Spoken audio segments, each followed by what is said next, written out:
Historia del siglo XX.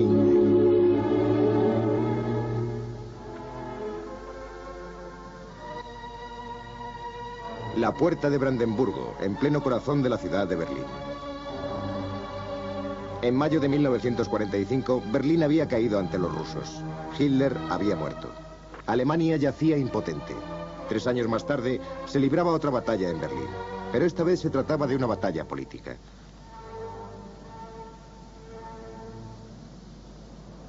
Cerca del aeropuerto de Tempelhof en Berlín, se alza un monumento. Está dedicado a las 79 personas que murieron en la lucha por mantener la ciudad abierta a Occidente.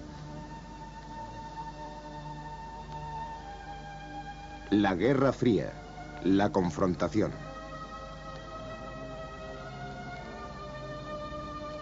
En 1945, Berlín parecía una ciudad fantasma, y era una ciudad dividida. Eso ya había sido establecido por los 3 líderes aliados, quienes en Potsdam estaban configurando el perfil del mundo de la posguerra. Dividieron el territorio de Alemania en 4 zonas de ocupación militar.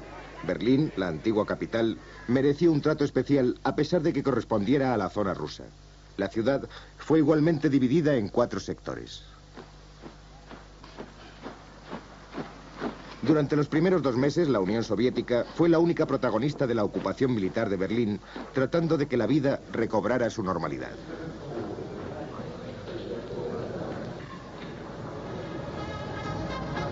El 1 de julio de 1945, las guarniciones británicas, americanas y francesas ocuparon sus respectivos sectores. Aparentemente reinaba entre los aliados bélicos la mejor de las amistades. Juntos habían derrotado a Hitler. Se habían repartido Alemania entre todos. Pero debajo de esa camaradería, los conflictos empezaban a brotar. Los rusos propusieron que el Partido Socialista Alemán más importante se uniera a los comunistas, pero los socialistas de los sectores occidentales insistían en que esa posibilidad fuera sometida a votación. Para muchos de ellos, la unidad con los comunistas implicaba unidad bajo los comunistas. Finalmente, una amplia mayoría rechazó en los sectores occidentales la propuesta rusa, lo cual supuso un importante revés para Stalin. El Ejército Rojo todavía mantenía 2 millones de hombres en armas. Stalin estaba decidido a convertir Europa Oriental en una zona amortiguadora para proteger a la Unión Soviética. En marzo de 1946, Churchill acuñó una nueva expresión, el telón de acero. Desde Stettin en el Báltico hasta Trieste en el Adriático, un telón de acero se ha cernido sobre el continente. En Berlín, los líderes militares de las 4 potencias se reunieron en el Consejo Aliado de Control. El Consejo gobernaba el país y la ciudad. Todas las decisiones debían ser unánimes.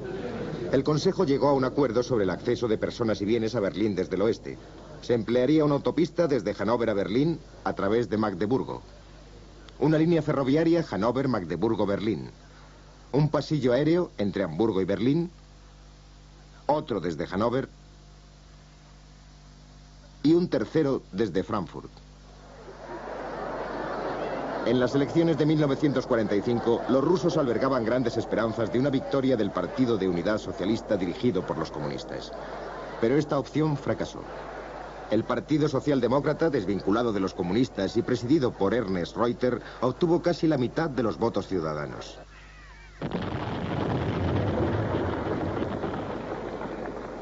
La reconstrucción acababa de comenzar. Todo era objeto de racionamiento. Los aliados no estaban de acuerdo en cómo afrontar la inflación y el floreciente mercado negro. En enero de 1947, Gran Bretaña y Estados Unidos unieron sus respectivos sectores en una sola unidad económica. En marzo de 1948 fueron más allá. Desde Londres decidieron forzar la situación al margen de la Unión Soviética e idear un Estado alemán occidental separado. En Berlín, los soviéticos querían saber cuál era la postura acordada en Londres. El general Clay, representante de los Estados Unidos, no se la quiso comunicar. Los soviéticos se retiraron, lo que supuso el fin de la cooperación aliada. Y comenzaron a aplicar restricciones al tráfico hacia el oeste. El Plan Marshall estaba fomentando la recuperación de la industria germano-occidental, pero se habían proyectado medidas aún más importantes. Sustituir la moneda vigente durante la guerra, que había sufrido los efectos de la elevadísima inflación, por una moneda más estable. Los soviéticos vieron esta posibilidad como una provocación, ya que habían pensado aplicar su propia moneda no solo en su zona, sino en todo Berlín. Los aliados occidentales anunciaron que en Berlín Occidental solo sería válida su moneda. El conflicto había estallado. El 24 de junio, los soviéticos interrumpieron el tráfico por ferrocarril a Berlín. El 24 de agosto se cortaron las autopistas y los canales. También sufrieron la misma suerte los suministros de gas y de energía eléctrica desde Berlín Este.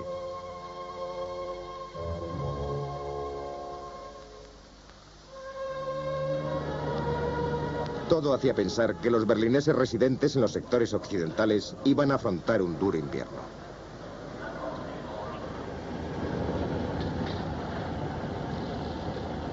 El 25 de junio los aliados occidentales pusieron en marcha un puente aéreo con el fin de transportar los suministros esenciales para 2 millones de personas. El servicio comenzaba cuando se te asignaba un avión.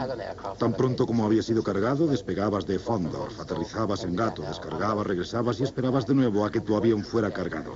Te correspondían 3 trayectos y después tenías derecho a 24 horas de descanso.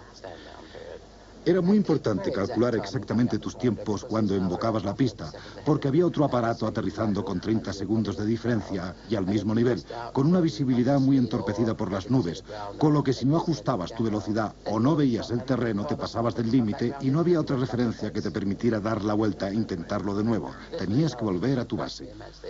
Uno de mis días libres por la tarde estaba sentado fuera en el aeródromo de Bondorf.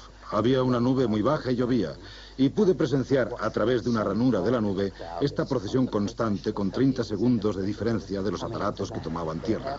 Mientras unos aterrizaban, otros ya estaban despegando. Se deslizaban sin pausa sobre la pista. La impresión general era de un flujo constante de mercancías que no tenía fin día y noche.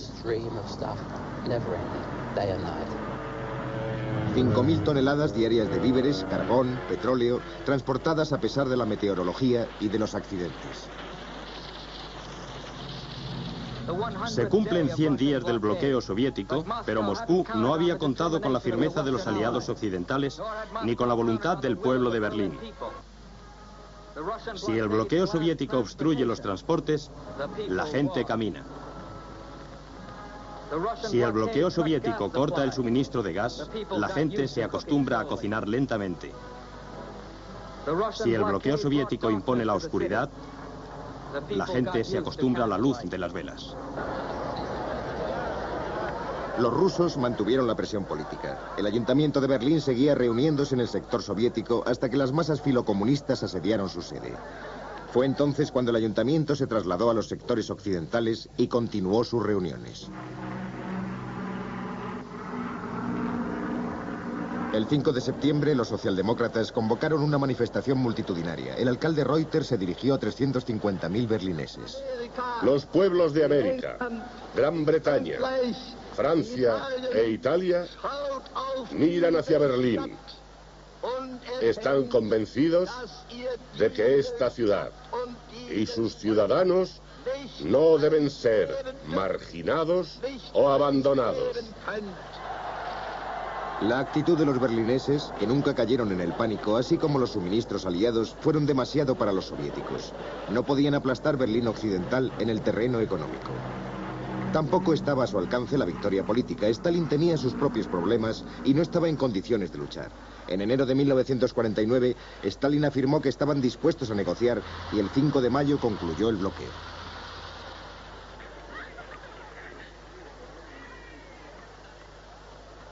El 14 de julio de 1949, la Unión Soviética lanzó su primera bomba atómica.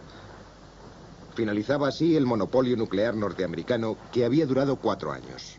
A los ojos de Occidente, el poder de Stalin para respaldar sus amenazas parecía ahora muchísimo más grande. 12 naciones componen el Frente Unido que se extiende desde el Trópico de Cáncer hasta el Polo Norte.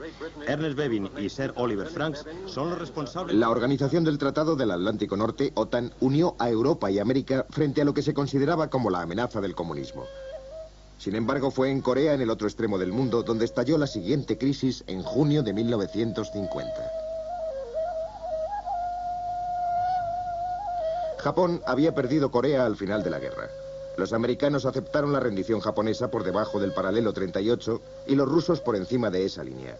Corea del Norte se convirtió en un país comunista, mientras el sur establecía una especie de democracia. Cada jefe de Estado proclamó su derecho a gobernar toda la península.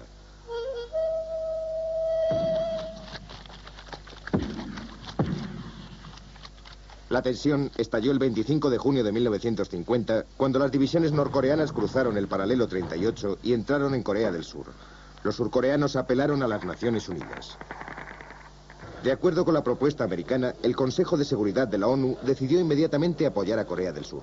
Si no hubiera sido porque los soviéticos estaban en aquel momento boicoteando dicho consejo, el plan habría sido sin duda vetado por la delegación soviética. Tropas americanas y posteriormente británicas fueron enviadas a Corea. Más tarde se les unieron tropas de otros 14 países. El 1 de agosto los norcoreanos habían ocupado la mayor parte de la península, exceptuando una cabeza de playa de las fuerzas de la ONU alrededor de Pusan, en el sureste. En solo 5 semanas gran parte de los habitantes se habían convertido en refugiados.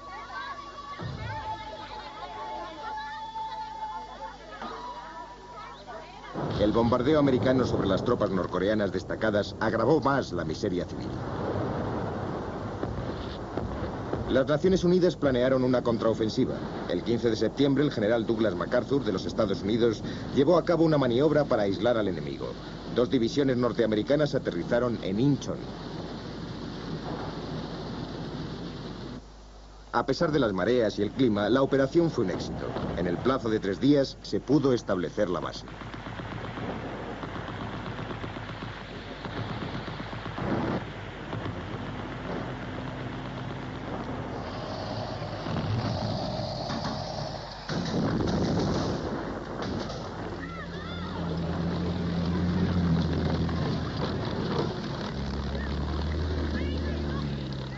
Atrapado entre Incheon y el ataque de las tropas de la ONU desde el sur, el ejército norcoreano se deshizo.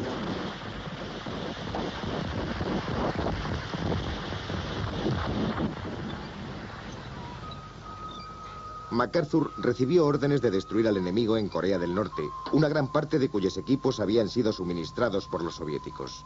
La ONU presionaba hacia el norte. MacArthur tenía orden de no cruzar el río Yalu en la frontera con China, ni conducir a sus tropas a la frontera con la Unión Soviética.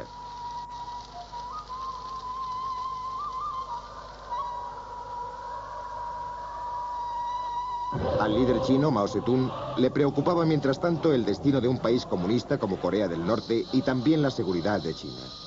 Mientras MacArthur seguía avanzando, 200.000 chinos entraron en Corea del Norte. El 24 de noviembre los 2 frentes se encontraron. El avance de MacArthur se convirtió en retirada. El presidente norteamericano Truman se dirigió al Consejo de Seguridad en busca de una salida a la situación. Si esta agresión tiene éxito en Corea, es muy posible que se extienda a toda Asia y Europa, así como a este hemisferio. Nos hemos comprometido a defender la causa de un mundo en paz y justicia a través de las Naciones Unidas. Sin embargo, no existe ningún indicio que demuestre la voluntad de China de participar en este proceso. El representante soviético exigió que las tropas de las Naciones Unidas se retiraran. Entre los soldados británicos que intentaban frenar el avance chino estaba Jack Hobbs. Nos encontrábamos en la orilla sur del río Imjin. Tomamos nuestras posiciones en las colinas que lo rodeaban. Allí esperamos y observamos. A medida que se acercaba la noche, éramos conscientes de que los chinos estaban allí. Les podíamos oír. Estaban conversando, gritándose entre ellos para mantener la calma, porque sin duda estaban tan asustados como nosotros. Entonces se oyeron una serie de toques de corneta, silbidos. Este era su método, y así continuó durante toda la noche. A la mañana siguiente, el ayudante, que ya no podía soportar esos discontinuos toques de corneta, me dijo: ¿tenemos nosotros una corneta? Yo le contesté: creo que el tambor mayor tiene una, señor. Él replicó: pues dígale que la toque. Yo le dije: ¿qué quiere que toque? Y él me contestó: cualquier cosa menos a retirada. Más tarde, durante la noche del domingo, llegaron. Y lo hicieron en masa. Debían tener unos contingentes ilimitados. Finalmente, después de 3 días y noches luchando, un cálculo rápido de las municiones reveló que solo nos quedaban 3 rondas por soldado. La brigada comunicó al coronel el permiso para evacuar la colina.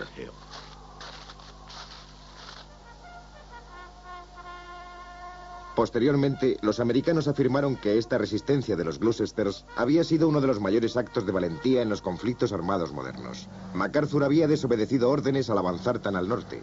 Truman decidió relevarle. Lamento enormemente verme obligado a tomar esta decisión.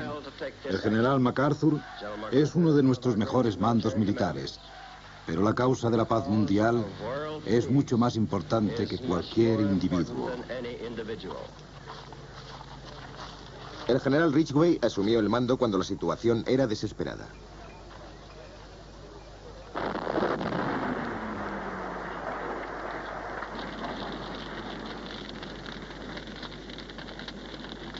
Las tropas de las Naciones Unidas establecieron un frente definitivo de defensa y lo mantuvieron.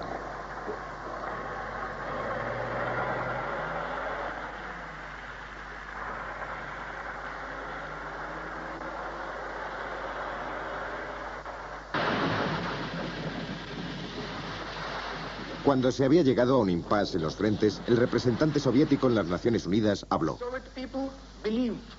El pueblo soviético piensa que se debería dar el primer paso en las discusiones entre los países beligerantes para establecer una tregua y acordar un armisticio que estipule la retirada del paralelo 38 de todas las tropas.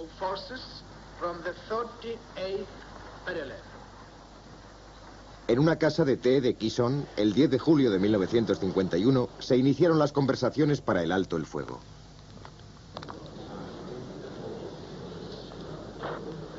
Pronto se vio que las conversaciones no estaban conduciendo a ningún acuerdo. Un mes después de su inicio concluyeron sin haber logrado progreso alguno. Los combates continuaron durante otro terrible invierno. En octubre de 1952 fue elegido un nuevo presidente norteamericano. Ahora bien, ¿por dónde va a empezar la nueva administración? Va a empezar por la firme y simple decisión del presidente de ignorar otras diversiones políticas y concentrarse en terminar con la guerra de Corea. Iré a Corea. En diciembre de 1952 viajó allí.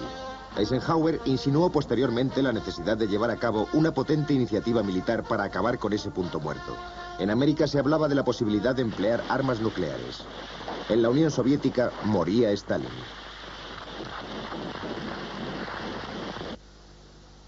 Las conversaciones para la tregua se reanudaron en Panmunjom en abril de 1953. Esta vez sí consiguieron hacer progresos. Pero Syngman Rhee, presidente de Corea del Sur, introdujo algunas cuestiones conflictivas. Rhee exigía un ejército surcoreano de 20 divisiones entrenado por los americanos. También pedía la reunificación del norte y el sur. Los surcoreanos perdieron aún más soldados antes de que Rhee aceptara finalmente firmar el armisticio. El 13 de julio de 1953 se firmó en Panmunjom un armisticio que se basaba en una zona desmilitarizada a lo largo de la frontera entre el norte y el sur. Ese frente siguió dividiendo los dos países. Una vez más, la Unión Soviética y los Estados Unidos habían eludido el enfrentamiento directo. La lucha y la destrucción se circunscribieron a una pequeña península, pero a costa de millones de vidas, tanto civiles como militares.